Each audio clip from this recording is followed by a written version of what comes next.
Ibu bapak saudara-saudara sekalian, ini nasihat agama buat kedua mempelai. Bukan buat kita ini, tapi khusus kedua mempelai. Bukan nasihat dasat latif, tapi nasihat agama. Kalau dipegang insya Allah, bukan hanya bahagia di dunia, insya Allah kumpul di akhirat nanti bersama Rasulullah minum di telaga Al-Kautsar. Pertama, adinda berdua, nikah luruskan niat. Ini dulu.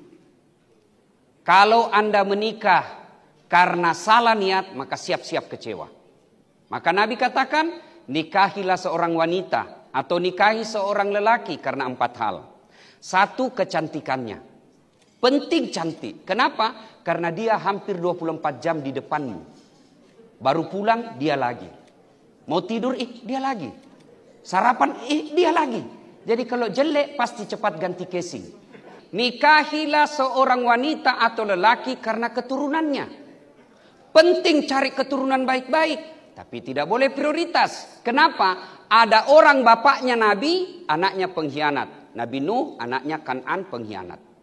Ada orang bapaknya pengkhianat, anaknya jadi Nabi. Ibrahim alaihissalam. Jadi tidak boleh jadi prioritas. Yang keempat, kata Nabi, nikahilah karena agamanya, karena dengan agama kau akan mendapat semuanya. Mahasiswaku bertanya, Ustaz, kenapa agama nomor 4? Nomor 1 mestinya. Saya bilang, betul dia agama nomor 4, tapi dia tidak titik di situ, dia koma. Utamakan agama karena kau mendapat dengan agamanya.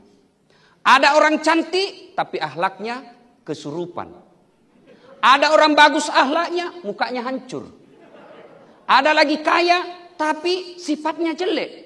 Untuk mencari dialah cantik, keturunan baik-baik. Kaya pula, hafal Quran, 10 perempuan belum tentu ada 1. Kalaupun Anda mengetahuinya, tolong tunjukkan saya juga masih mau. Saya punya pengalaman soal menikah. Istri saya waktu itu saya tidak pernah kenal, saya tidak pernah lihat wajahnya, tidak pernah lihat fotonya. Saya kenal ibunya hari Ahad, Jumat saya lamar. Waktu orang bilang, ibunya bilang, lihat dulu anakku Ustaz. Saya bilang tidak penting, saya lihat mukanya. Kenapa? Saya lihat fotonya bapaknya di ruang tamu gagah, mamanya cantik. Saya bilang tidak jauh-jauh lah dari sini. Karena pepatah mengatakan buah jatuh tidak jauh dari pohonnya, kecuali yang dibawa kelelawar. Kenapa saya pilih mamanya cek waktu itu meskipun saya tidak pernah lihat? Karena dia penghafal Quran. Saya yakin kalau penghafal Quran pasti bersih hatinya. Kalau hatinya bersih memancarkan wajahnya. Paling siallah kita sudah dapat istri jelek, miskin, akhlaknya kesurupan. Aduh, wabillahi taufiq wal hidayah. Yang kedua, nasihat buat pengantin. Dinda berdua, dokter kan? Percayalah, tidak ada rumah tangga yang tidak ada masalahnya. Bohong itu kalau ada orang bilang bahagia enggak, bohong. Pasti ada masalahnya. Ada yang bilang ibu-ibu di Makassar, Ustaz, bahagianya rumah tangganya itu. Saya bilang dari mana ibu tahu? Dia bilang, tahu wah Ustaz. Facebooknya, Instagramnya, romantisnya, baku peluk-peluk sama istrinya. Saya bilang, itu namanya Instagram. Pasti yang bagus-bagus nah pasang fotonya. Nggak mungkin yang baku tarik rambut, yang berkelahi nah video baru nah share di Instagramnya. Beleng-beleng itu namanya. Maka semua orang pasti punya masalah. Pak dokter saya kasih contoh. Istri cantik. Pak dokter kira bukan masalah. Istri cantik digoda orang. Masalah. Apalagi kalau suaminya jelek.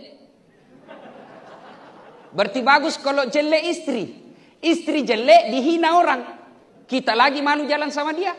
Duluan aja dek, nanti di gedung kita ketemu.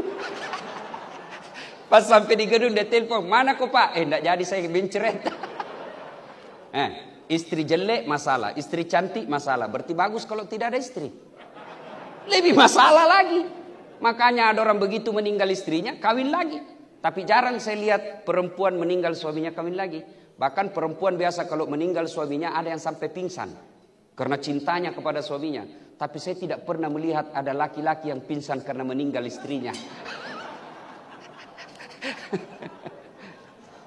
Ya, nah semua orang punya masalah. Coba lihat adek, perjalanannya Ustaz. Bapak pikir Ustaz tidak ada masalah rumah tangga? Oh sekarang banyak sekali masalahku setelah banyak viral videoku. Kenapa? Banyak janda-janda yang curhat.